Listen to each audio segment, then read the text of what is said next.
बैल तासावर मरत असतो.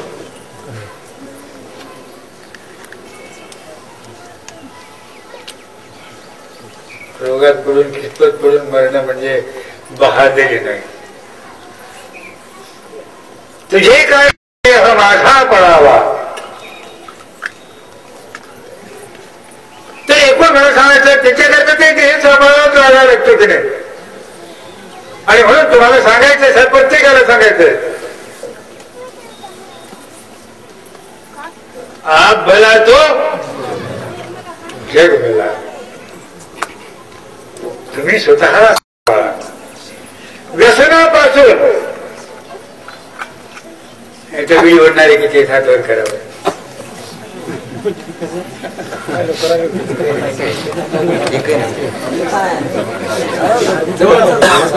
अजून हात वर करत नाही. एक छोटीशी गोष्ट सांगतो तुम्हाला. एका गावामध्ये महादेव बसवायचा होता. महादेवाचं मंदिर बांधलेलं होतं, त्यात महादेव बसवायचा होता. गाववाल्याची इच्छा, पंचसूत्री शिवलिंग आणला, आणून ठेवला. खूप प्रयत्न केला, तो लिंग काही जागेवर बसेच ना.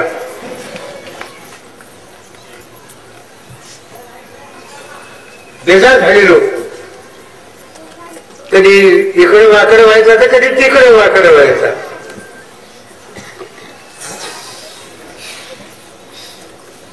त्यानंतर लोक अतिशय दुःखी झाले.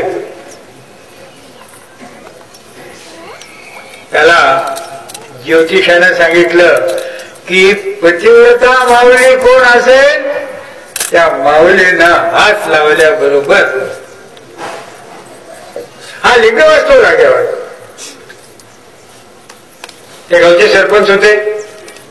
ते सांगते काय, जी माऊली या लिंगाला बसवील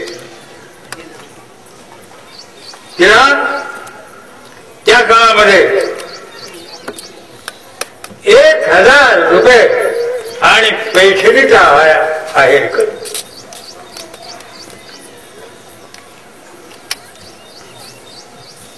इकडे तिकडे सगळं विचार करू लागले.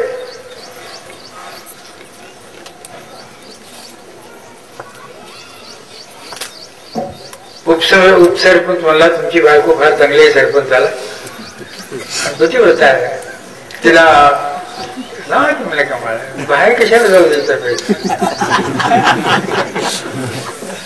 त्यानं हळूच जाऊन विचारलं बायकोला, बसवी की म्हणले. आणि त्याच्या उपसरपंचाला बायको नाही का, त्याच्या बायकोला कोणीच नाही मिळणार.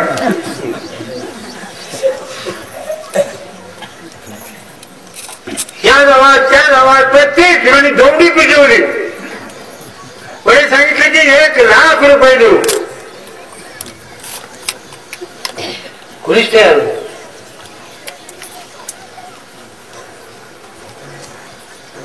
लोक म्हणले खरं कोणी या पृथ्वीवर कोणी पृथ्वी आपल्या परिसरात कोणी पतिव्रता नाहीच का म्हणले.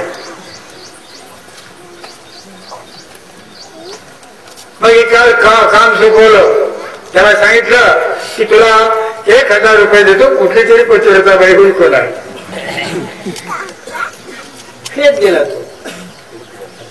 त्या बाईला विचारलं, तिला म्हणायचं नाही माय मी नाही येणार. फिरत फिरत फिरत फिरत गेला, थकून गेला.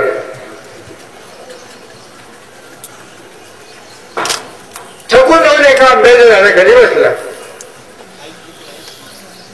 तिथे एक म्हातारी धनगराची बाई नवऱ्याला भाकर घेऊन गेलेली होती. की मेंढर कुणीकडे घेऊन गेले की हे थकून जाऊन तिने तिथे बसली त्या झाडाखाली. बघितलं त्या माणसाकडे तोंड पिंड सुकलेलं. कुठलाच बापू म्हणले आमच्या गावचा. आणि उगच का फिरवायला बस म्हातारी म्हणला. तर तुला काय सांगायचं नाही बाय सांग, थोडं खा म्हणली भाकर. थोडं पाणी पे थंड, तुझं तोंड सुकलेलं आहे. तिथली भाकर दिली, थोडीशी पाणी दिलं, त्याला थोडं समाधान वाटलं. काय म्हणला, बघा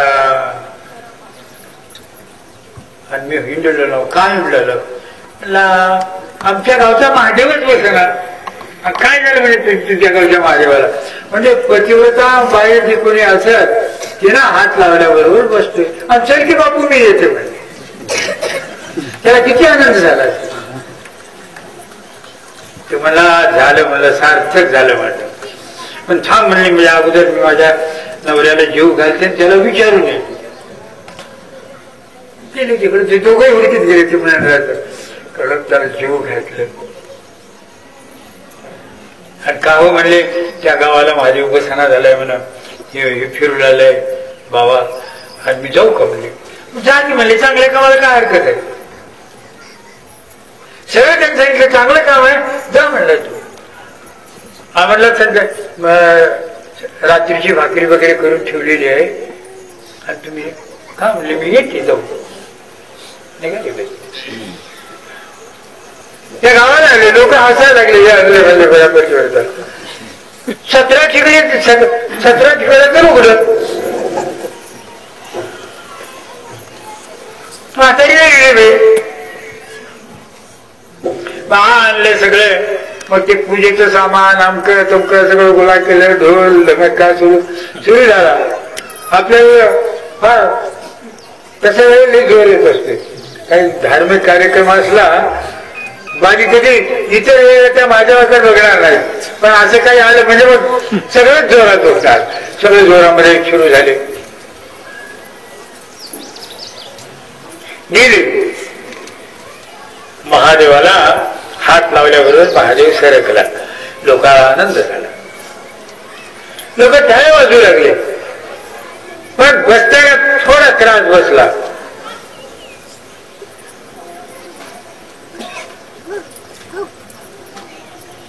बाई त्या महादेवाला काय म्हणते, एवढ्याशा चुकीसाठी तू नीट बसना झालेस का, माझ्याकडून चूक झाली म्हणले. माझा नवरा जेवू लागला होता, मी दूध वाढायला लागले होते, साय पडते म्हणून बोट लावले म्हणजे त्या साईला, आणि जेवढे चुकलं म्हणून तू बसनास का. गपकन बसली. मी ह्या आई कथा का सांगितली, ज्याला आत्मविश्वास आहे, त्या बिचारा एकाला आत्मविश्वास होता त्यानं हातवर केला, बाकीच्याचा आत्मविश्वासच नव्हता. लोक सगळे फजिती करतील, बिड्यावरते का बिड्यावरते का म्हणून. खरं सांगायला याच्यामध्ये कोणी नाही का बिड्या वाटणार, तंबाखू खाणारा. ते हे सांगतो तुम्हाला की दुर्व्यसन आहे, आणि त्याच्याकरता हिंमत पाहिजे त्याचा त्याग करायला. तंबाखू का खाऊ नये. मी आता 4 दोष सांगितले तुम्हाला.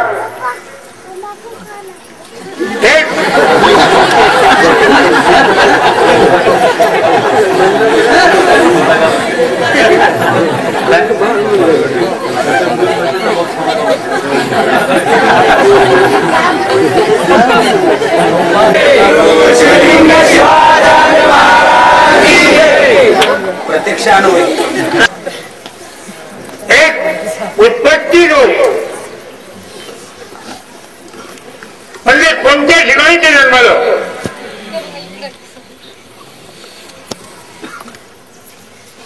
आणि म्हणून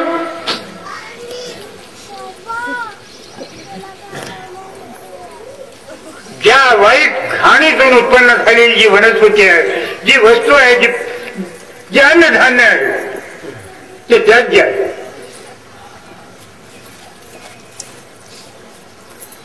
विषाक्त धान्य त्याज्य आहे. त्यानंतर स्वभाव आहे, जसं कांदा आहे, लसूण आहे, तंबाखू आहे, आणि इतर मादक पदार्थ आहेत. हा स्वभाव दोष. कोळसा किती जरी धुतला तर पांढरा होईल का? तंबाखूला किती जरी फुटे दिली तर ती चांगली होईल का? बघा, एक दोहा आहे, क्यारी की केसर की, क्यारी की केसर की, दियो गुलाब का पानी,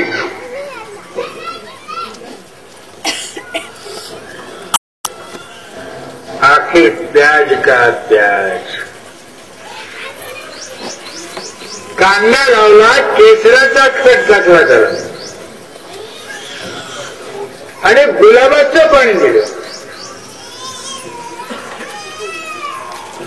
आणि कांदा किती सुगंध झाला म्हणून काढून खाऊ लागला. कसा लागला तर ते सोडत नाही. आणि म्हणून आपल्यामध्ये वंचाकं निर्मितींचैव फलांडो रचनं तथा हे वर्षी करायला सांगितले. आणि त्यातल्या त्यात आता मूळ पदावर येतो चातुर्मास्य. हे जे 4 महिने आहेत, या चातुर्मास्यामध्ये अधिक रोगाचा प्रादुर्भाव होतो. दमकट हवामान,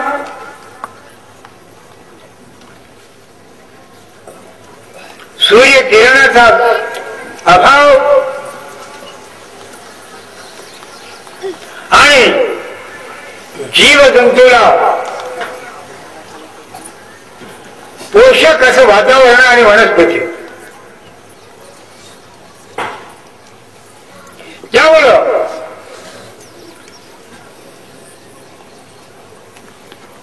आषाढ पौर्णिमेपासून कार्तिक पौर्णिमेपर्यंत हे 4 महिने चातुर्मास्य म्हणून करायला सांगितले. तुम्हाला धर्मशास्त्राने सांगितले. धर्मशास्त्राने सांगितलं की 4 महिने चातुर्मास्य करावं. या चातुर्मास्यामध्ये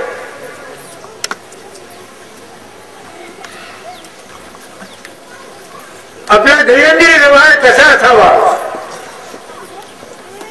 कपडे कसे असावे, उद्योग कसा असावा,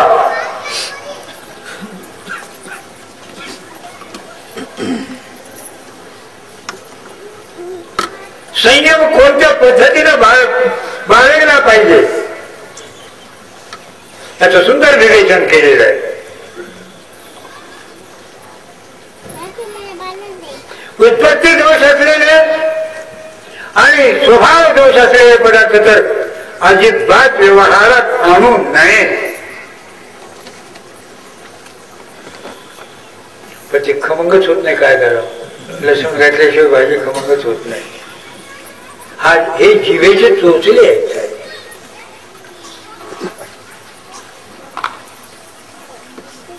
त्यानंतर तिसरा दोष आहे पाक दोष. तुम्हाला सांगायला लागलो, स्वयंपाक करत असताना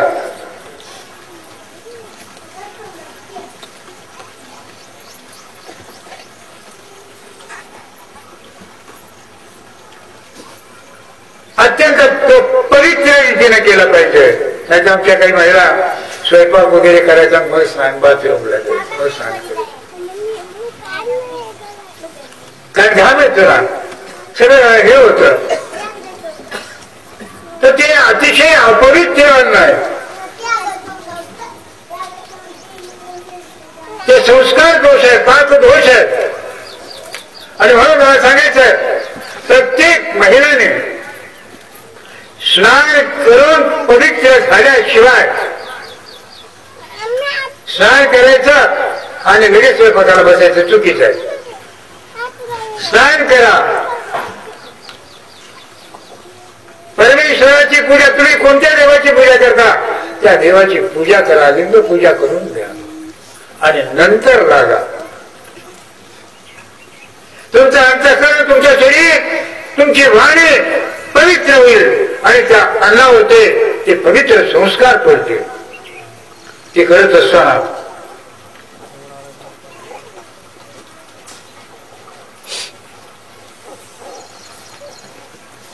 स्वयंपाक करीत असताना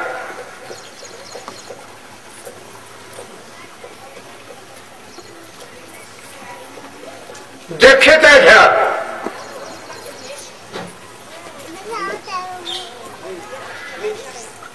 शरीराला, केसाला, तोंडाला आणि नाकाला हात लावल्यानंतर तो हात तुम्ही अन्नाला लावू नका. कारण रोगजंतूचे ते ठिकाण आहे.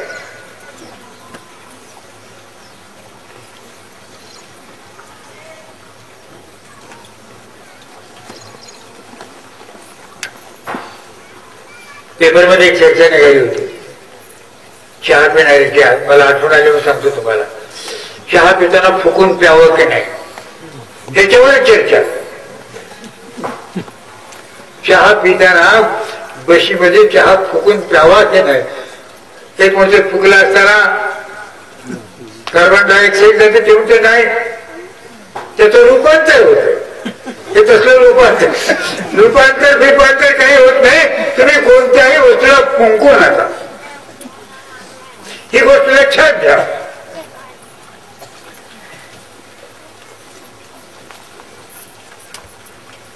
नाकाला हात लावल्यानंतर किंवा घाम आला म्हणून पुसल्यानंतर तो पदार्थ अन्नाला लावू नका, अन्न पदार्थाला लावू नका. स्वच्छ ठेवा, झाकून ठेवा. याला म्हणतात संस्कार दोष. आता त्यानंतर दृष्टी दोष सांगतो, तो अतिशय महत्वाचा आहे.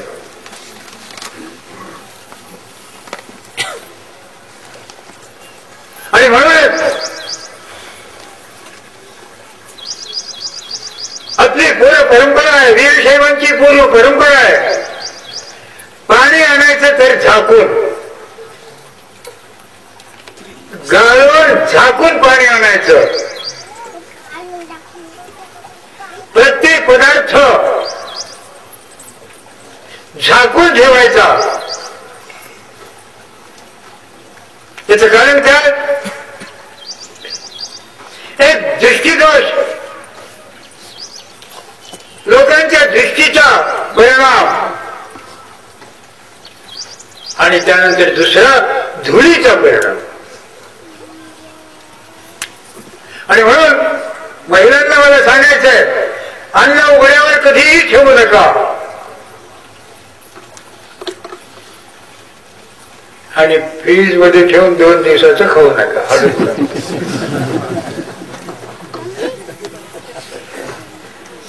माझा अनुभव सांगतो. आम्हाला एक फ्रीज घेऊन आमच्या शिक्षणामध्ये ठेवा. मला आमचं काय ठेवायचं काही नसतं. ते काय झालं, विसरून आंबे ठेवून दिले. 2 दिवस झाले, 3 दिवस झाले, ते कोणतं ते केसरी आंबा आणून दिला होता. कशाची आंबा खायला? ताजा केसरी आंबा खाल्लेला वेगळा आणि त्या फ्रीज मध्ये ठेवलेल्या आंब्याची चव काही वेगळीच लागायला गेली. म्हणजे हे काय, ही कुठला केसरी आहे? नाही म्हणा, त्याच झाडाचे हे आंबे फ्रीज मध्ये ठेवल्यामुळे त्याची चव बदलली. मला माहिती नाही तुमची बदलती का नाही, तुम्ही ठेवून खाता ती बदलती का नाही मला माहिती. तर वस्तुस्थिती अशी आहे,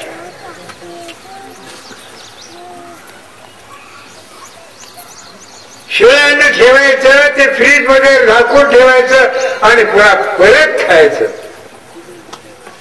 त्याचा परिणाम त्याच्यामध्ये विकृती झाल्याचं मुळीच राहत नाही. आरोग्य सांभाळायचं झालं तर या साऱ्या गोष्टी सांभाळणं अत्यंत गरजेचं आहे. म्हणून संस्कार दोष, दृष्टी दोष याच्यापासून महिलांनी अन्नाला सांभाळायचं. त्यानंतर आता आपण चातुर्मास्याकडे वळू. सांगत सांगत मी तुम्हाला ते तो विषय सांगितला. आता चातुर्मास हे 4 महिने. 4 महिन्यामध्ये काय खावं काय खाऊ नये धर्मशास्त्रात सांगितले आषाढे द्विदलम त्याज्यम.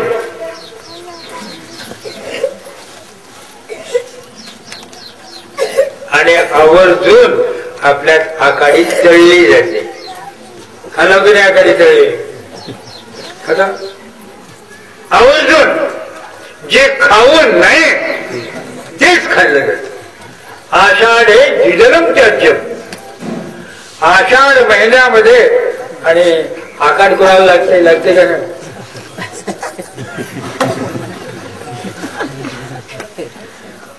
आकाड लागलं म्हणतात ते सावधान आकाड लावून घेऊ नका. आषाढ हे द्विदलम त्याज्यम. आषाढ महिन्यामध्ये द्विदल अन्न बंद करा. द्विदल म्हणजे कोणते? शेंगा दाणे, डाळी, सगळे डाळी. आषाढामध्ये डाळी खायच्या नाहीत. आणि धार्मिक दृष्टीने सांगितलंय की आषाढामध्ये डाळी खाऊ नका, श्रावणामध्ये डाळी दान द्या आम्हाला.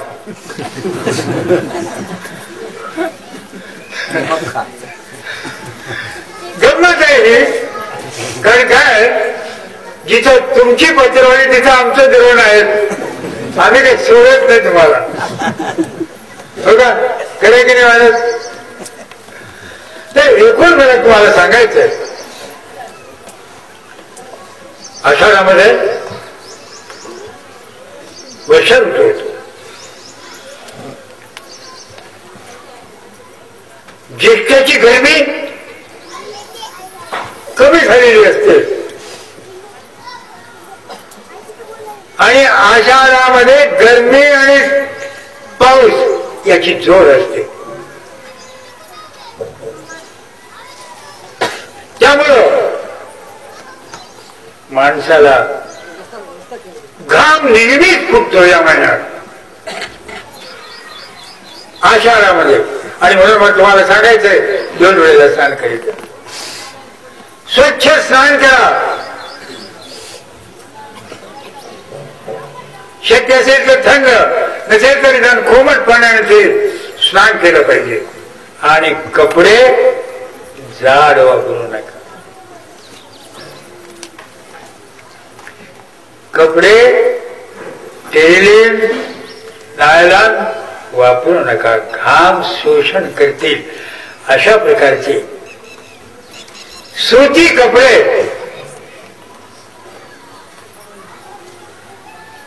या आषाढामध्ये वापरायचे. आहार पातळ असावा, सुपाच्य असावा. तळलेले द्विदल धान्य आणि जड अन्न या तुम्ही आषाढामध्ये खाऊ नका. आणि आषाढामध्ये चातुर्मास्य असल्यामुळं 24 तासापैकी कमीत कमी 1 तास भगवंताच्या नामामध्ये घाला. शंकरा जय शिवशंकरा, जय शिवशंकरा.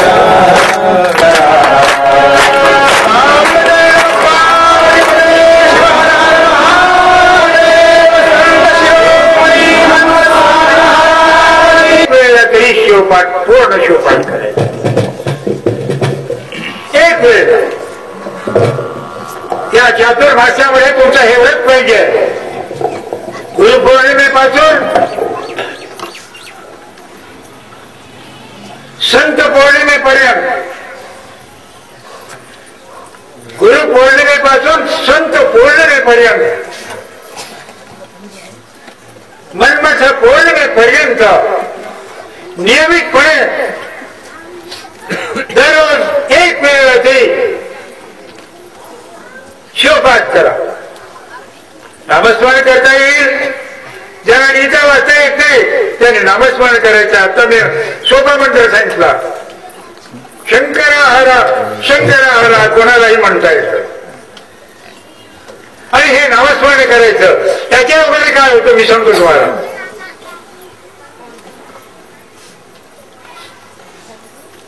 आमचे एक मित्र वकील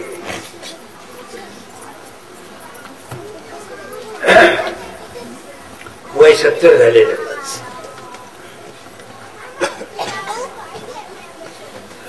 प्रेमी असल्यामुळे मी मुद्दाम भेटायला गेलो. महाराज आता मी मरतो म्हणले. झालं माझं, संपलंय, संपलं म्हणले माझं, मी मरतो.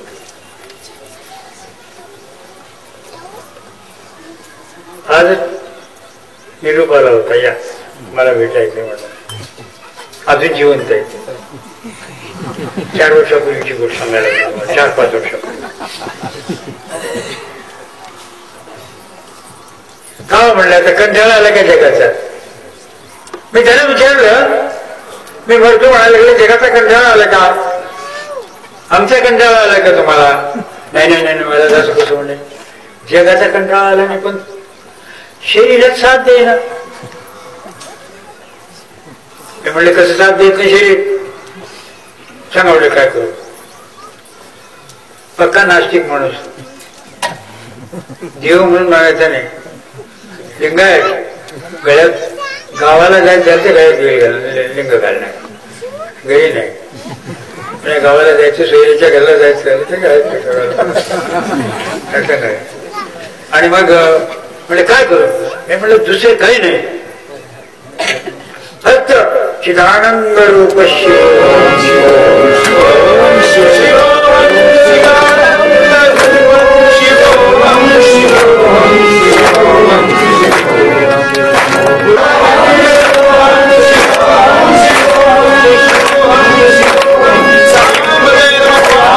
किती वेळ म्हणू, किती वेळ म्हणू? मी म्हटलं कंटाळा येईपर्यंत. तुम्हाला कंटाळा येईपर्यंत मला कंटाळायला सोडून द्यायचं, मोजायचं नाही. आणि ते चांगले एवढे सामर्थ्य आहे नामामध्ये.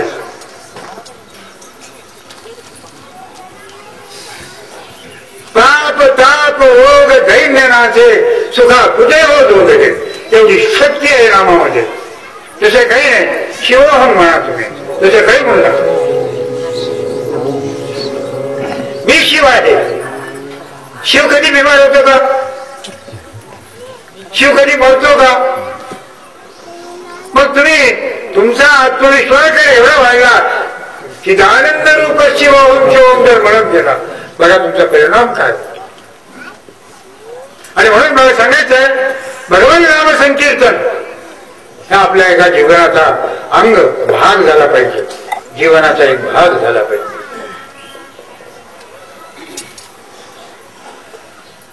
त्यानंतर श्रावण आला.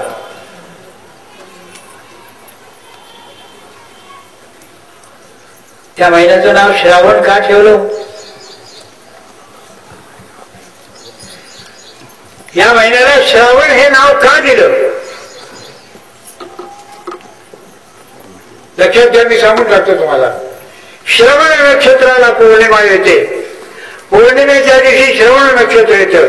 श्रवण नक्षत्र हे जिंकायचं नक्षत्र आहे, हरायचं नक्षत्र नाही. आणि म्हणून हा महिना जिंकायचा आहे. श्रावण महिना जिंकायचा आहे. कोणाला? देवाला, प्रकृतीला,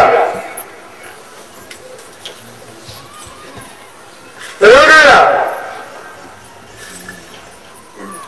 कामाला, क्रोधाला, लोभाला, मोहाला जिंकायचा महिना आहे हा. आणि म्हणून सांगितलं, श्रावणामध्ये ब्रह्मचर्याचं पालन करणं अत्यंत गरजेचं आहे.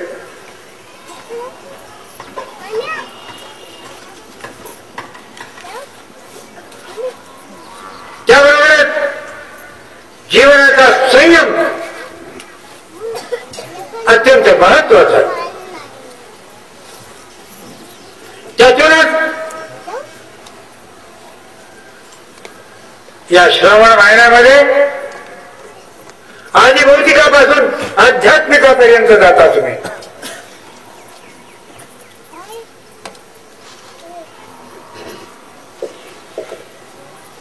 दीप पूजेपासून नंदिकेश्वराच्या पूजेपर्यंत जातात. नागपंचमी, हैतालिका,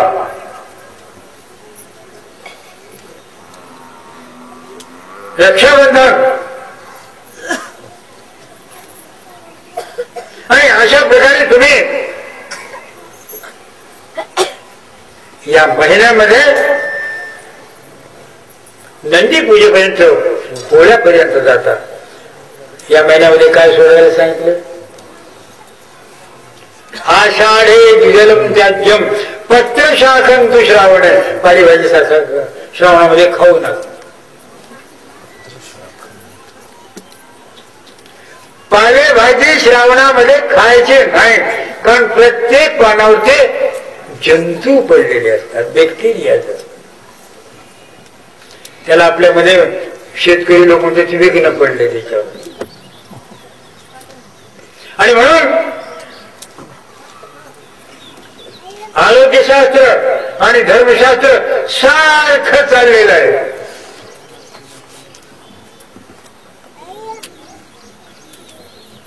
पत्र शाखं तु श्रावण.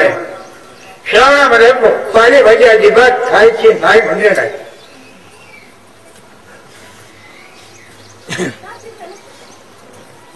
श्रावण महिना शिवभक्तीचा महिना. तिथे भगवान शिवाला रुद्राभिषेक केला जातो, धान्याभिषेक केला जातो. दर सोमवारी शिवमूर्त म्हणून वाहिली जाते. जे काही आपल्याला अन्न आहे ते भगवान अर्पण करायचंय.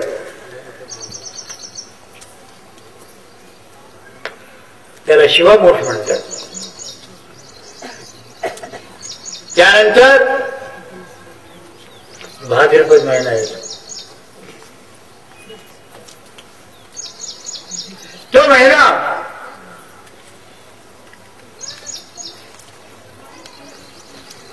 भाद्रपद महिना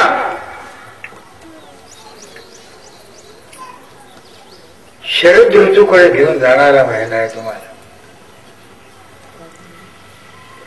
ऑगस्टचा उदय होतो आहे. तो शरद ऋतूकडे, वर्षा ऋतूकडून शरद ऋतूकडे घेऊन जातोय. त्यावेळेला पित्त प्रकोप होत असतो. शरद ऋतू हा उष्ण असल्यामुळे पित्त प्रकोप होतो. आणि म्हणून त्या महिन्यामध्ये काय काय येतं माहितीये का? हरितालिका, मोदक. मोदक खायचं माहितीये का? खाते की नाही मोदक? गणेश चतुर्थी,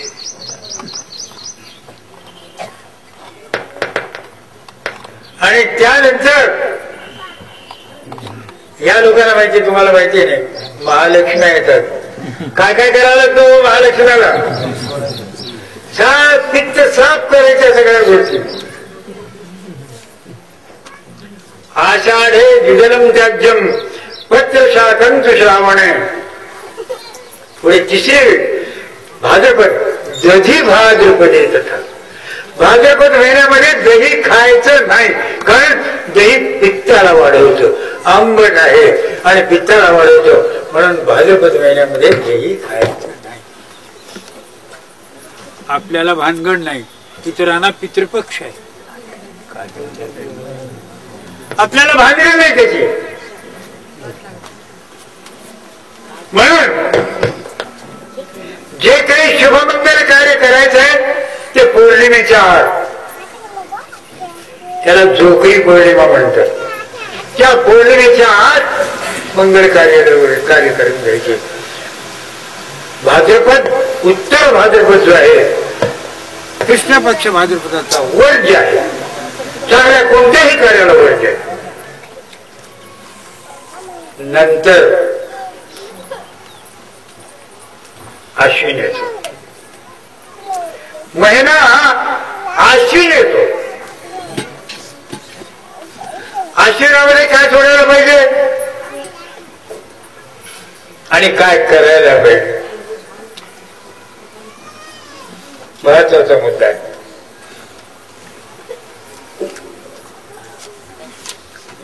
तीन महिने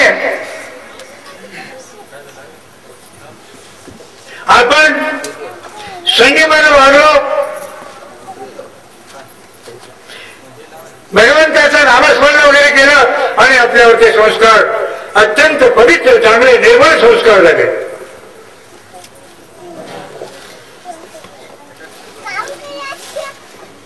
आणि आश्विन महिना आला,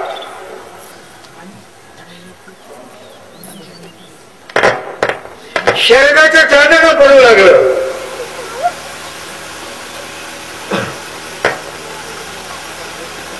आकाश निर्मळ झालं, पावसाची भीती गेली आणि आपले घर अन्नधान्य कोठारांना भरायला सुरुवात झाली. साळी आल्या, उडीद आले, मूग आले. हा महिना समृद्धीचा महिना आहे.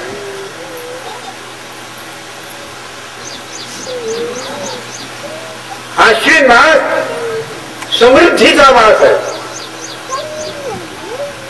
गेल्या 3 महिन्यामध्ये ते तपश्चर्या फळाला येते. जर तुम्ही भगवंताचं स्मरण बुद्धिपूर्वक आणि श्रद्धेनं जर केलं असेल तर या महिन्यामध्ये लक्ष्मी